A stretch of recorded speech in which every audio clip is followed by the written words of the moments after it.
States said that they wholeheartedly agree with President Biden and that the latest proposal is a significant opportunity to move towards an end to war and civilian suffering. Last night, the G7 said it too fully endorses and will stand behind the deal. And it called on Hamas to accept it and urged countries with influence over Hamas to help ensure that it does so. Over the past 24 hours, Secretary Blinken has continued his diplomatic engagements to stress the importance of finalizing this deal. He spoke yesterday with the foreign minister of Morocco and earlier today with the foreign ministers of Algeria and Saudi Arabia, his second conversation with the Saudi foreign minister since Friday. He also met earlier today with United Nations Secretary General Guterres. In all of these conversations, he has continued to echo the broad international view that Hamas must accept this deal, that we must finalize this ceasefire agreement and begin to alleviate the suffering of the Palestinian people. In addition, the Secretary has been emphasizing to partners the importance of the Security Council speaking out to call for implementation of this deal without delay and without further conditions. Yesterday, the United States circulated a new draft Security Council resolution supporting the proposal to end the fighting in Gaza, and we urge all members of the Council to support that resolution. The international community must continue to insist that Hamas accept this deal. The proposal on the table is nearly identical to what Hamas said it would accept just a few weeks ago. Israel has said it is ready to implement it. It is time to finalize this agreement, put an end to the violence, and to build a better future for both Palestinians and Israelis alike. That, Matt. So, along those lines, the very intense focus, your very intense focus since Friday has been on, or appears to be, at least from the readouts that you've just been outlining, on getting Hamas to accept this deal. And you keep saying that the Israelis have already, it was their idea, or it's their proposal, and they've already agreed to it. And yet, are you really convinced that that's the case? And are you convinced that the focus should be entirely on Hamas? So we are convinced it is the case that Israel is ready to implement this deal. As I said, it's their proposal put forward by the government, and they have maintained to us they are ready to implement it. Doesn't mean there aren't voices inside Israel, and voices even inside the Israeli government are opposed to it. But the government, speaking on behalf of the government, has said they support this proposal and are ready to stand behind that, and we take them at their word. The deal is in front of Hamas. It is to Hamas to accept or reject or come back and say they want to further negotiate the deal. But it is just the facts of it that Israel has agreed to this proposal and it now stands with Hamas. Right. And what has been, other than all these statements of support, what has been the impact that you've seen from Hamas? We haven't seen any response yet from Hamas. But we do think it is important that the international community and, I think quite importantly, countries in the Arab world have spoken out to call on this deal to be finalized and Hamas to accept it. It's important. I think the world, you never say the world is speaking with one voice because there's always a dissident country here or there. But when you see the broad support from Europe, from the Arab world, from countries in the global South, I think it's a significant statement of how of the opportunity that we have here and how it's important that we not miss this opportunity. Okay, sorry, which countries from the global South? I'll get you a list. We have other lists as well. Saudi Arabia is often considered global South country. Signed on the. I know. It is. I have seen them considered as a global South country. Yeah, and we have a full list. I have a. Is the equator no longer I share that. It is not. It is all right. Well, let's ask about a country. But I'll take. Let's ask about countries from the global South. I have a long list of countries in South Africa. I have a long list of countries in my. Let me just finish. I have a long list of countries in my back in my office. I can send you statements of support, including a number from the global South. But specific to those countries, I will tell you our diplomacy continues to try to India push. Is often considered part of the global South. To try to push north of the equator. To try to push. Are they there you go. There's another one north of the equator. Well, right, but are they on your list? So I have not seen a statement from India, but look, we continue to push for every country in the world. Okay, to so support none of the BRICS. I do not have the whole list of my. To, yeah, yes. They're not all of the global South. So no, I know, but they're often referred to as speaking from, but none of them. I have not seen a statement from India. They've been in an election in the last few days, doing a few other things. And a follow on India? Let me just, I will definitely come to India. I suspect there will be more Middle East questions, so let me. Slightly, it goes along the lines of what Matt was asking, but the Qataris, of course, who are playing a key role in this, they said basically that they don't see a unified position for Israel. I know you're saying that the onus is on Hamas, but the fact that you do have dissonant voices within the Israeli government, do you think that complicates things at all in terms of getting a response from Hamas or moving this forward? Look, I think some of the when you talk about, let me separate. First of all, there are clearly people inside Israel and inside the Israeli government who are opposed to any kind of ceasefire at all and want the war to continue and have not seen to make the return of the hostages a priority. But that said, there's also debate inside Israel about how you get from phase 1 to phase 2. So I think it's fair to say there are people who would support acceptance of the ceasefire that is on the table, and they're going to have significant things that they want to negotiate in phase 2, and we fully expect that. That's natural. We understand that the negotiation to get from phase 1 to phase 2 is going to be something that will require a great deal of work. But here's the point. You're not even at that point if we don't get a phase 1. We need to get a ceasefire so we can get to the point where we're having negotiations about how to bring a durable end to the war, because without a ceasefire, we're not even at that point. We just have a continued military campaign and continued death and destruction inside Gaza, and hostages continue to be held away from their loved ones. So our focus is trying to get Hamas signed up to this deal so we can get phase 1 underway, and then 16 days into phase 1, we will begin negotiations about how to take phase 1 to phase 2, and we are committed to trying to get it over the line. Qatar and Egypt are committed to trying to get it over the line, and Israel has said that it's Israel's proposal. So while there will be details that have to be negotiated, we believe Israel's committed to negotiating that as well. Matt, U.S. House of Representatives is due to vote on this legislation that would sanction ICC after its prosecutor applied for arrest warrant for Netanyahu and others. The U.S. State Department supports this? So we have made clear that while we oppose the decision taken by the prosecutor of the ICC, we don't think it was appropriate, especially while there are ongoing investigations inside Israel looking at some of these very same questions. And we are willing to work with Congress on what a response might look like. We don't support sanctions. Right, and what would that response look like then if you don't support sanctions? So that is a consultation that we will have with Congress. I'm not going to preview it from here. Those are discussions we need to have with members of Congress, but our position as the administration is that we don't support sanctions, don't believe they're appropriate at this time. Right. One other thing is this Time interview with President Biden. In there, he says when he was asked if Israeli forces have committed war crimes in Gaza, he says it's uncertain. The fact that he did not say an outright no, don't you think that's something that the State Department should consider launching an atrocity determination on, given that you've also said in your NSM report that it is possible that there may have been violations? So we do have processes ongoing to look at whether there have been violations of international humanitarian law. I'm not going to speak to that in specific, but that's why the president says the answer to that question is uncertain, is because we don't know the answer. It's something that we have an ongoing process to look at and to try to get an answer to. But at this time, we don't know the answer, and that's what we made clear in the National Security Memo 20 report, is that we are looking at those various questions and making those assessments now. Right. So you're just saying that we don't know if Israeli forces have committed war crimes in Gaza or not.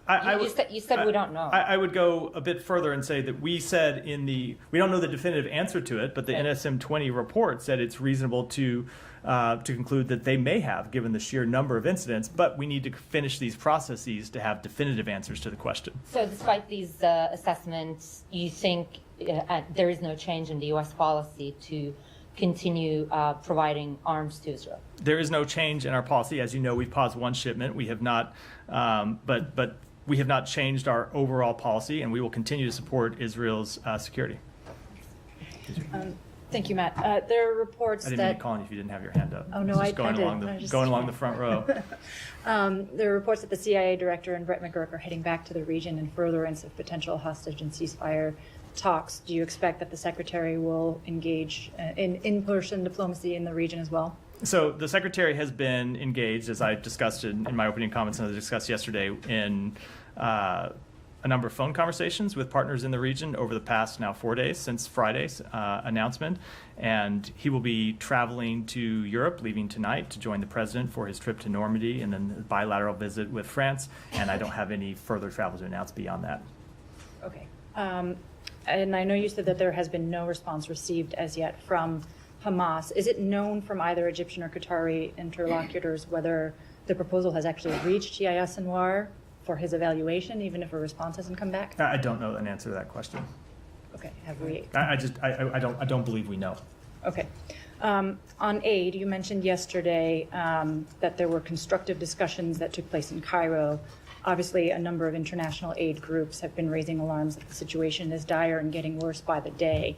So where do efforts to reopen Rafah stand, and what is the broader aid picture in terms of what the U.S. is facilitating on a daily basis? So with respect to the opening of Rafah, there were conversations over the weekend in Cairo between the United States, Israel, and the government of Egypt that focused on how to get Rafah open. We found them to be constructive discussions. There were detailed proposals that were put forth by the various parties. And then, as often happens in these sorts of negotiations, the negotiators had to go back to their countries, consult with their capitals, and continue discussions. So there are a number of proposals that are on the table that need to be fleshed out. There are different ways you could go about reopening Rafah that we are working through. Separate from that, though it's of course related, the question of humanitarian assistance, we have continued to work to get humanitarian assistance back flowing through Kerem Shalom after the decision about 10, 11 days or so ago made by Egypt to allow trucks to move through Kerem Shalom. Yesterday, I think it was somewhere around 250 trucks that went in through Kerem Shalom. I'm probably off by a dozen or so because I'm doing this from memory. Other trucks that went in through one of the crossings in the north, the majority of those were humanitarian assistance trucks, so trucks by the UN and partner agencies, not commercial trucks. Generally, over the past few days, we've continued to see a mix of commercial trucks and humanitarian assistance. We want to see both. We think it's important that there be both, and we're looking to maximize as many as possible coming through all of the various crossings. Third thing I'll say, maybe I've lost count, is that the Pentagon continues to work to try to reestablish the maritime option, get that pier up and running so we can flow assistance through there. But then the big question overhanging all of this is the status of the ceasefire proposal, which would alleviate all of these various logistical problems that make it so hard to move humanitarian assistance in through a conflict, would make all of those not 100% go away, but would make them, in many cases, evaporate or be at least significantly lessened. So the push for a ceasefire deal is inherently related to the push to try to dramatically increase the level of humanitarian assistance that makes it to the people of Gaza. One more, just to tag on to Humayra's question about President Biden's remarks in this recent interview. Is the Secretary of the view that Prime Minister Netanyahu may be prolonging the conflict in an effort to stay in office? I don't think that's exactly what the president said. I think he said that some people could conclude that.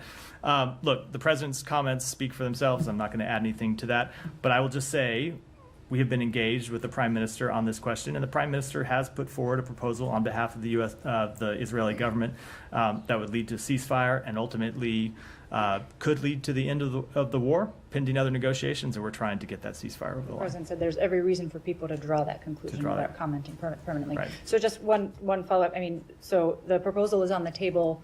As a contingency, have you had any indication that the Israelis are also planning for a day-after scenario, as you have urged them to do? We've seen the defense minister come out and make public statements about possible day-after scenarios. You've seen, obviously, statements from Minister Gantz, member of the War Cabinet, about the need to do day-after planning. We have still not seen the kind of rigorous planning for the end of the conflict that we think is essential. And as you've heard us say, this isn't just about the end of the conflict, because in our view, without a plan for the day after, there won't be a day after. Without a plan for post-conflict governance and some kind of political transition, you're not going to have an end of the conflict. You're just going to have a continued insurgency and Israel being bogged down, fighting against Hamas or Hamas's successors for years and years to come. I have another on Ukraine. Yeah, sorry. Thank you. Just to follow up on Olivia about the interview in Time magazine. I thought the president was very clear that, it is Mr. Netanyahu's desire to keep this war going. So because he sees his political future or the continuation of his political future and the continuation of the war. But also that comes along with a statement by the Prime Minister himself, who called the proposal incomplete, making remarks that seem aimed at sabotaging the deal and so on. So, but you are, I don't know how that meshes with the fact with what you said, that Israel will agree. If Hamas agrees to this proposal, Israel is going to agree. There's an element of certainty in what you're saying. So a good deal of that certainty side comes from the fact that this is Israel's proposal. It's not a United States proposal. It's just to make that very clear. The president outlined it publicly, but this was a proposal the government of Israel put forward. So, look, I understand why some people are cynical or have questions or look for ways that this deal might be completed. It doesn't change the bottom line right now, which is there is a proposal on the table that Israel put forward that the United States is backing, that Egypt is backing, that Qatar is backing, but not just those three countries who are mediators, but also a good number of countries around the world. And it is only Hamas that is saying no. Now, if you want to talk about how we get from phase one to phase two, that is a fair question to ask because there will be a great deal of negotiation that has to go on. But we can't even get there if Hamas doesn't say yes. Okay, so, Hamas is supposed to say something today, I guess. The spokesperson is going to hold a press conference in Beirut or somewhere else and, say their say, whatever it is. So if they agree, how do you see what kind of time frame we have to begin the ceasefire, to start, to actually seize the guns from firing? So I don't want to get ahead of what Hamas would say, but we would expect it to agree as soon as to begin as soon as possible. We want a ceasefire start. We want to see it start immediately. So that is our goal. That's what we're working towards. Because you also it may take time to implement the various provisions of the deal, but we want it as soon as possible. So you also said yesterday that this was very close or identical to the proposal that Hamas signed on to on May 6th and so on. And now, suppose this falls apart or doesn't come to be. How will that impact your plans for aid? We will continue to work to try to surge aid into to Gaza. We have been doing that when ceasefire negotiations have been going well. We have been doing that when ceasefire negotiations have completely broken down because our commitment to trying to get aid to innocent Palestinians has nothing to do with the status of ceasefire negotiations. Including the reopening of Rafah? Yes, including the reopening of Rafah. Yeah. I promise I'll come to you. Any more on the region? Go ahead. Yeah, related to Israel, how do you view the escalation of fightings between Hezbollah and Israel? And do you expect a total war, especially that there are calls from the left and the right in Israel for a full-blown war against Hezbollah? The situation along the Israeli-Hezbollah border continues to be extremely dangerous. Escalation of that conflict is something that we have been worried about and working to contain since October 7th, when you didn't have to be a genius to figure out that this was a possible significant area of conflict and of expanded conflict. And so that has been our focus, trying to keep it from moving from shelling across the border and airstrikes across the border to a full-fledged conflagration. I will say it is our assessment that the acceptance of a ceasefire by Hamas in the beginning of a calm would help us reach calm in northern Israel and southern Lebanon, and would be the thing that would help us reach both temporary calm and potentially a long-term agreement to resolve the situation that would allow Israelis to return to their homes in northern Israel. There are tens of thousands of Israelis who have been forced to move from their homes because it's not safe to live there. They could return home.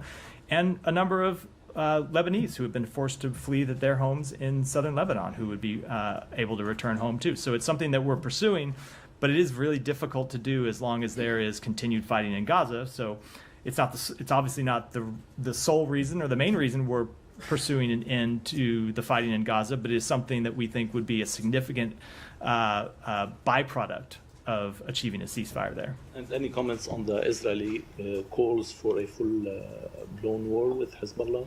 So we do not support a full war with Hezbollah. We don't want to see that happen. Now, that said, Israel has the right to defend itself from Hezbollah's attacks. Hezbollah is a terrorist organization that is committed to the destruction of Israel and has launched attacks against Israel for years. And so Israel has the right to defend itself and has the right to deal with that threat. You can understand why it is not a tenable situation for Israel to see tens of thousands of its citizens continue to be displaced from their homes, and why they would want to do something about it.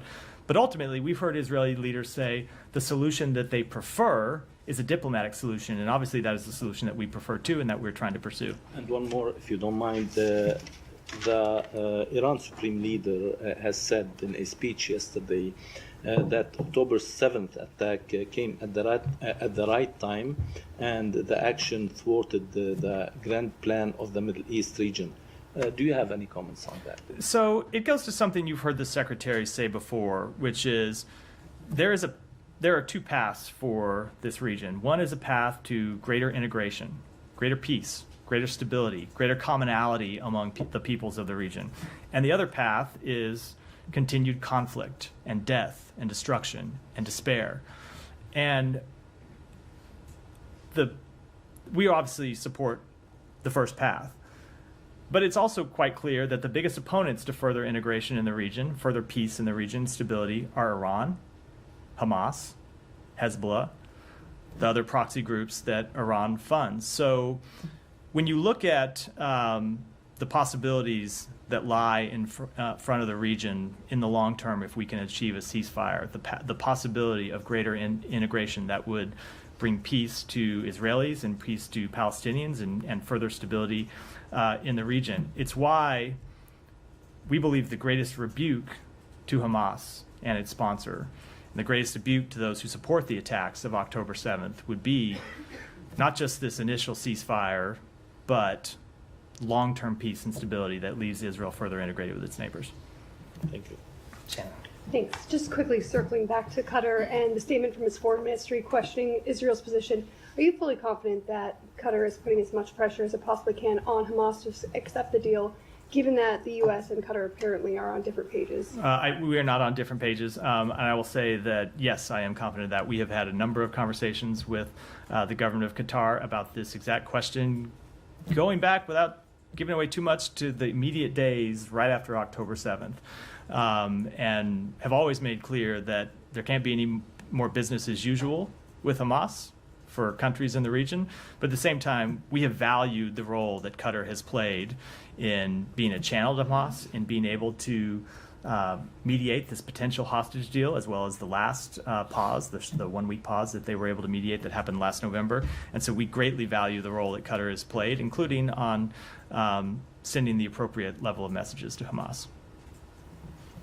Yeah. Can I follow up slightly on Iran, actually? Yeah. I know this is slightly a segue. The IAEA, could you explain what's going on there? I mean, the European powers have talked about a reprimand, a censure. Iran, of course, is sit back at this. What's the U.S. position? I mean, it's been widely reported that the U.S. doesn't think that it's the right time for a censure. So I'm not going to preview any of actions that we might take at the IAEA Board of Governors. I'll just say that we have taken significant actions at the IAEA in the past. We are prepared to do so again in the future, and we continue to talk with our partners, including the E3, about exactly what those might look like. And a censure, do you think it's not productive at this time? Again, I'm going to keep those conversations private for now. They're conversations that are ongoing as part of the Board of Governors meetings. But as I've said, we've taken significant actions in the past and are prepared to do so in the future. I don't think he's asking you for the details of the actual conversations. He's asking you what the administration's position is. And correct? He is, and those are positions. As I said, I it's don't an see how issue that that adds we are- anything to do with your it is- conversations with anybody else. It It's does what- have something to do with our conversations with the Oh. private. The content and nature of a resolution, potential resolution, is absolutely something that would be No, but we'd be what- talking about with our but- partners.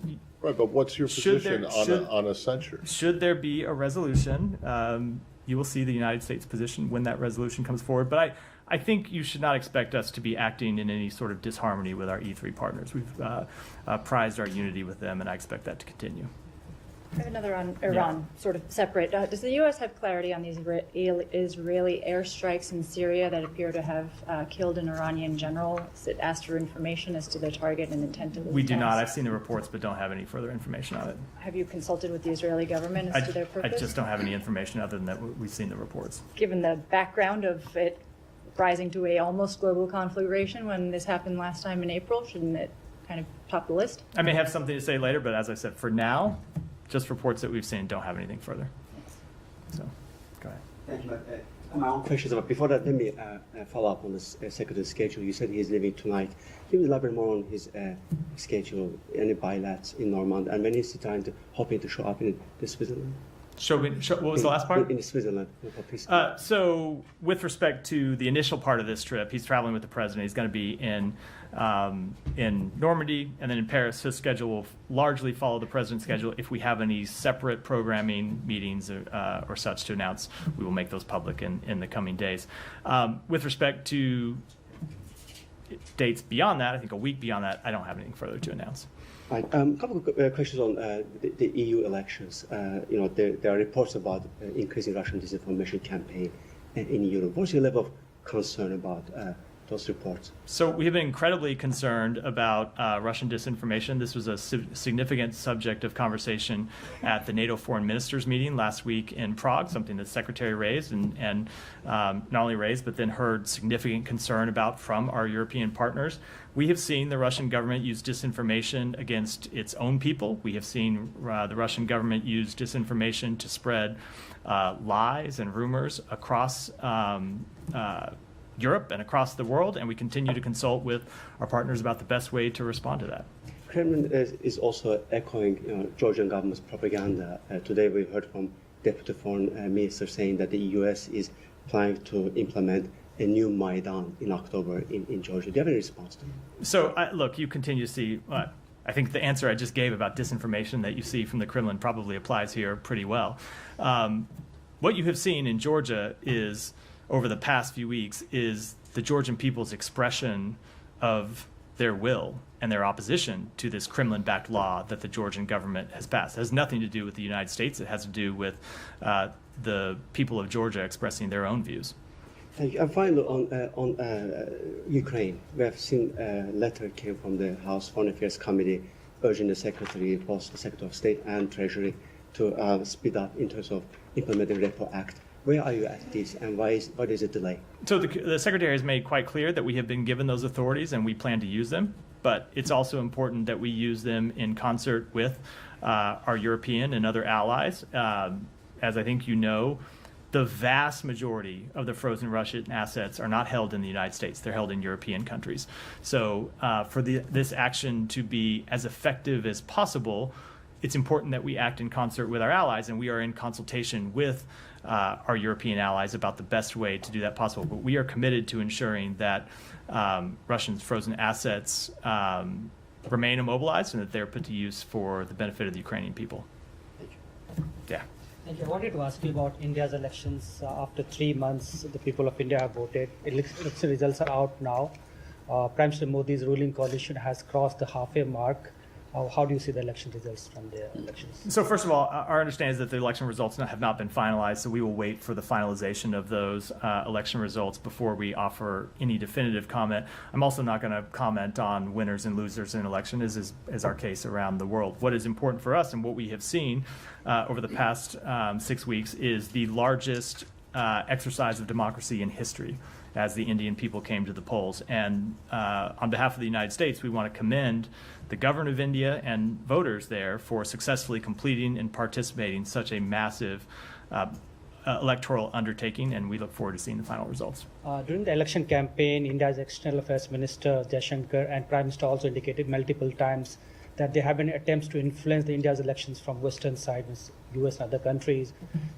Two statements that came out from this podium about you expressed concerns about arrest of Indian Chief Minister and the freezing of bank accounts of the Congress Party were also not taken right. How do you see that? So we always will express our views clearly and openly. We express them with foreign governments privately, and when we have things that we are concerned about, we also express them publicly, including from this podium. That's what I've done, but that in no way is an attempt to influence an election in India or anywhere else. Yeah, go ahead. Another one in India. Thank you, sir. Two questions. One, how do you put relations between U.S.-India relations today and tomorrow, Modi 3, how the relations will be between the two countries? So I expect a continued close partnership between the United States and India. There is a great partnership both at the government level, at the and at the people-to-people level, and I fully expect that to continue. And second, sir, there are a few actors against the United States working these days, including Russia and China, maybe a few others.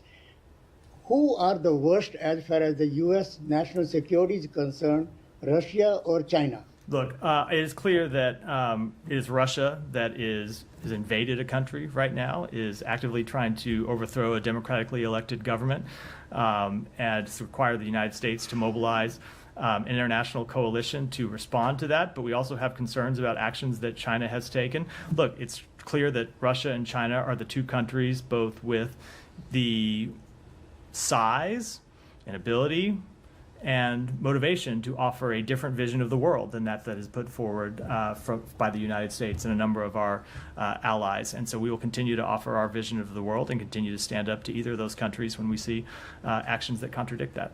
Thank you, sir. Humera. India election follow. Let me just, Humera. Yeah, go ahead. Excellency, this is, I mean, come on. Can I ask? Yeah, let's call Yes, them. sir. Thank you very much. So 27 members so far, Muslim members, have been winning in the elections in India. You really think that India is becoming secular? Because when President Biden was running for elections, one of the issues was that Prime Minister Modi is turning India into a Hindu state where there are more than 300 Muslims.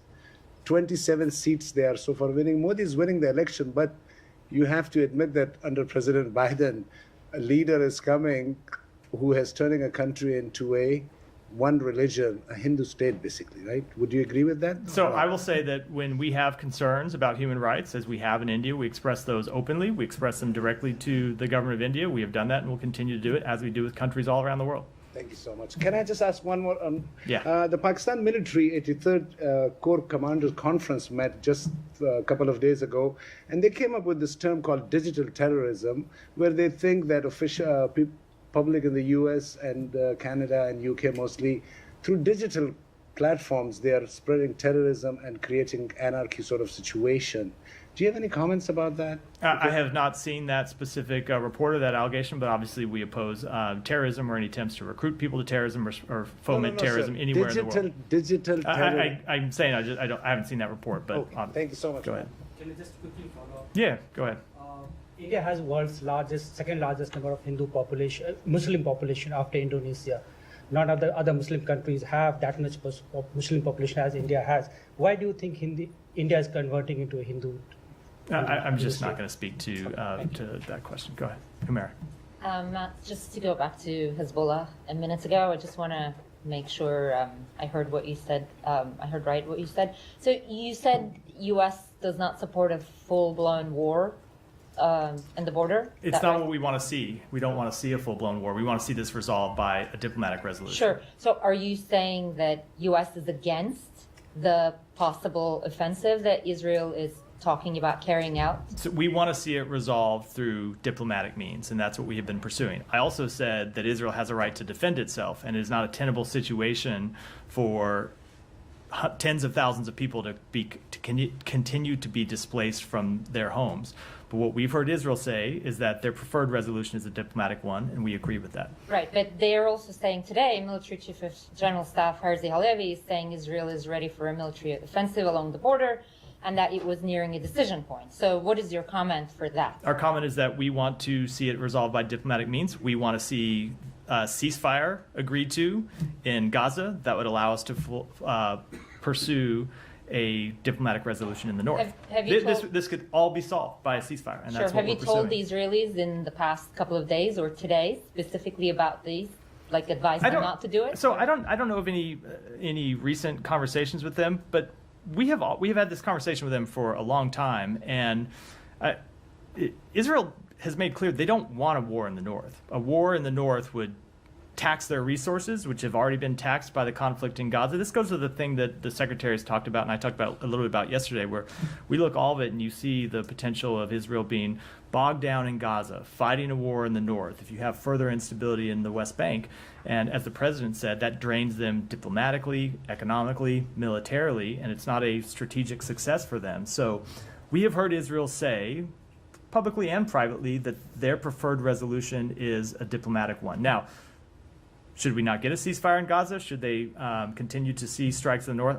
I don't know what will happen, but we will continue to focus on trying to achieve a diplomatic resolution to this conflict. It is not in anyone's interest to see escalation along the border between Israel and Lebanon. And from U.S. point of view, would it be unacceptable for Israel to start this offensive in the north in the event of a ceasefire in Gaza? So I'm not going to get into hypotheticals. As I said, we don't believe it is in their interest. They're saying they're ready for it, They have said that is different than launching. They have said it is not something they want to pursue either if they can pursue a diplomatic resolution. At the same time, the situation we do understand is untenable, so it does give urgency to the diplomatic negotiations to resolve that problem, and connected to that for Hamas to reach a ceasefire.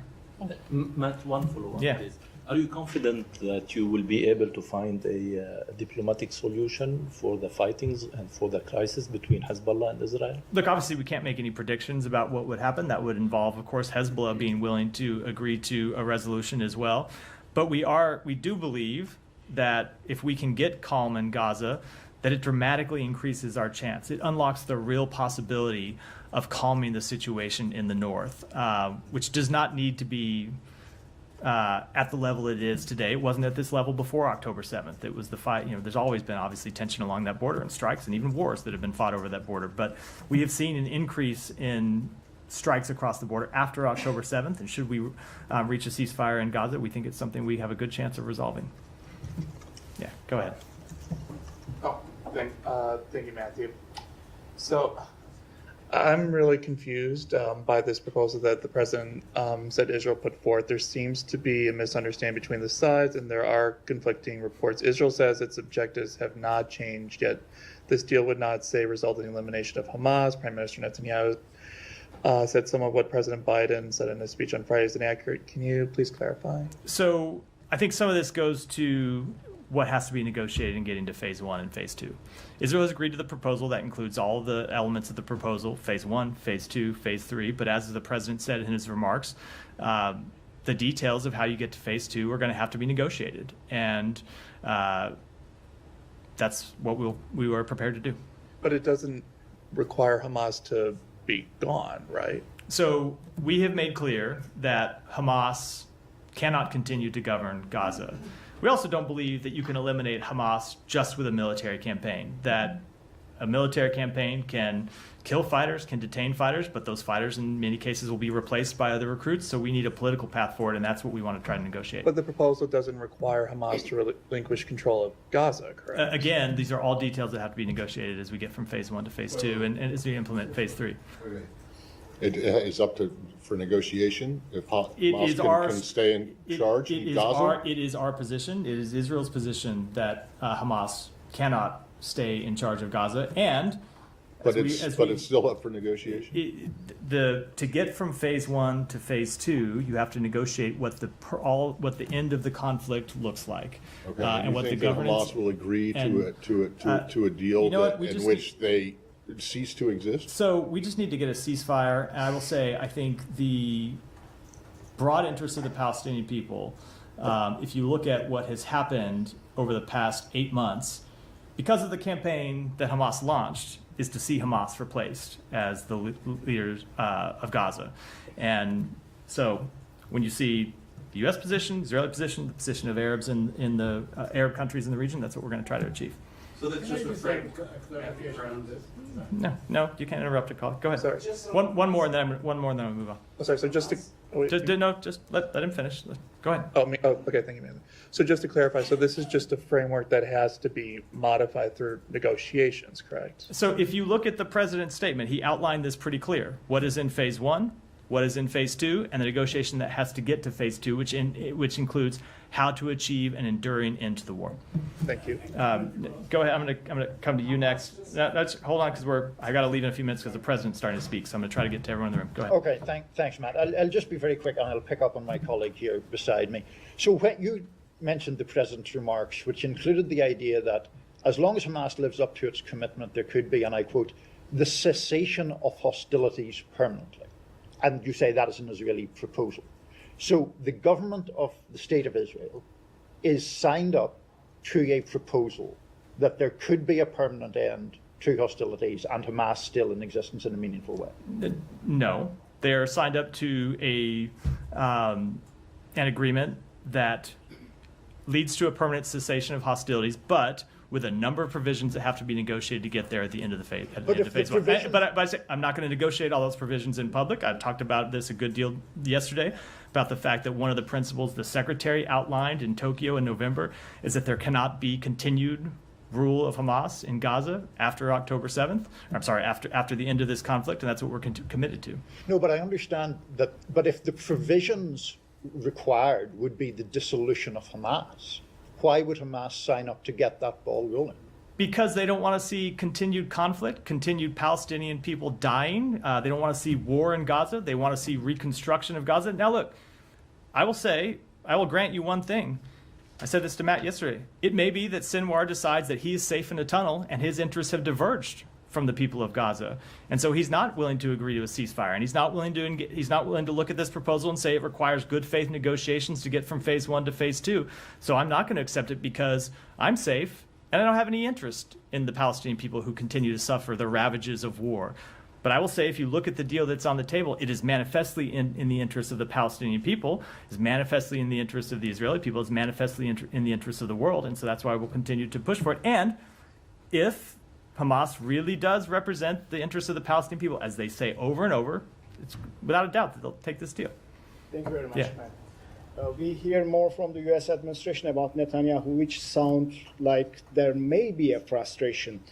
For example, recently, a follow-up to my colleague's question about President Biden's comment, which you clarified, that President Biden said that Netanyahu may be prolonging the war on Gaza for political reasons. And last week, It's not what the president said. Go ahead. actually, It's not the president's quote. Go ahead, but and it's not his quote. Yeah, last week also President Biden implied that there's a risk for Israel to be isolated from the world. So given these statements by President Biden and the amount of Palestinians killed by the Israeli attacks in Gaza and the destruction in Gaza, is it fair to say that the U.S. administration frustrating about Netanyahu? So we've been over this a number of times in this room. There are things with which we agree with Prime Minister Netanyahu and things with which we disagree, and that's true with other members of the Israeli government. It's true with a lot of our partners around the world and our allies around the world. We have at times had very frank, direct, candid conversations with the Prime Minister, and there are policy things where those disagreements are well known. We've been quite clear that we support the establishment of an independent Palestinian state, and I think his view on that matter has been pretty clear as well. We will continue to work to try to achieve policies that are in the interest of the United States, that are in the interest of our partners in the region, including the Israeli people. And sometimes that means we're going to disagree about the specifics, and what we are committed to do is continue to call it like we see it. Go ahead, and then we'll wrap for the day. Thank you, Matt. Bangladesh ruling Prime Minister Sheikh Hasina recently claimed a white man offered her that she can stay in power without any pressure if she allows a foreign country to establish an air base. She also mentioned that there is a conspiracy to turn Bangladesh into another East Timor and make a Christian country, taking a part of Bangladesh and Myanmar, forming a base in the Bay of Bengal. Is Sheikh Hasina shooting too many arrows towards the U.S. as you are asking for free, fair, and credible election and rule of law and anti-corruption? So I'm not exactly sure who those comments refer to, but if it is in fact the United States, I'll just say that they're not accurate. With that, Nobel laureate right, Professor. One more. No, we'll wrap. Nobel laureate. We'll come. Yeah. Sorry. Thank you, Matt. Nobel laureate Professor Muhammad Yunus on Sunday entered the dock and iron cage, like enclosure of the accused inside the courtroom, and said he was at the worst point of his cursed life. Similarly, millions of Bangladeshis are at the worst point of their cursed lives due to the absence of democracy, rule of law, and massive corruption. We have seen you impose some sanction and visa restriction, immediate past army chief and police chief. Do you think this is enough to hold the regime accountable after the sham election held on January 7 last year, or will you consider more actions to show solidarity with the democracy-loving people of Bangladesh, as you promised before? So we continue to closely monitor developments in the case against Dr. Yunus. We have expressed our concern that these cases may represent a misuse of Bangladesh's labor laws to harass and intimidate Dr. Yunus. We also worry that the perceived misuse of labor and anti-corruption laws could raise questions about rule of law and dissuade foreign direct investment. We will continue to encourage the Bangladeshi government to ensure a fair and transparent legal process for Dr. Yunus as the appeals process continues, but I don't have any actions to preview. Go ahead. Thanks, detail. Matt. Today's the anniversary of the suppression of the demonstrators in Beijing's Tiananmen Square. Was wondering if you have any comments. The Secretary issued a statement on that about 2.5 hours ago. I'd refer you to that for detailed comment. And with that, Last one briefly. yeah, I hope the President's not. It's bad career. I'll just be very brief. Speaking. Indonesia, Prabowo, the incoming president, he says that Indonesia is willing to send peacekeepers to Gaza to monitor any potential truce. Is that something the U.S. has been in discussions with, or do you have any comment on? I don't have any specific comment on that. Obviously, we've been engaged in a broad conversation with countries around the world about what the security situation could look like at the end of the conflict, but I don't want to comment on that specific idea. Thanks, everyone.